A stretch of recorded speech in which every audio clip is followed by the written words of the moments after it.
I've been attached with the feeling of them waking up with you by my side.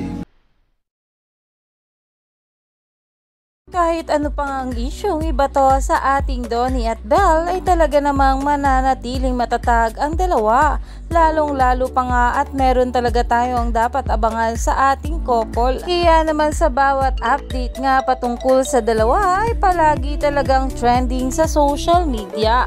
Pero ito na nga guys ang pag-uusapan natin ngayon. Alam naman natin na spotted nga itong ating Donnie kasama ang mga special na babae sa buhay niya. Ang kanyang ate Ella at si Hannah Pangilinan. At talagang thankful nga rin itong ating Donnie sa dalawa. Dahil palagi nga raw nitong nagtatanong kung maganda o ayos nga ba ang suot nito.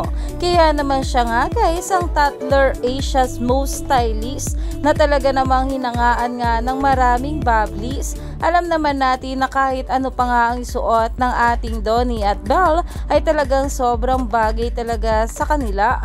Kaya naman silang dalawa ay bagay na bagay nga rin sa isa't isa. Umani pa nga ito ng maraming komento at pinag-uusapan na. Stay tuned lang tayo for more update kila Donnie at Belle sa mga susunod pa na ayuda.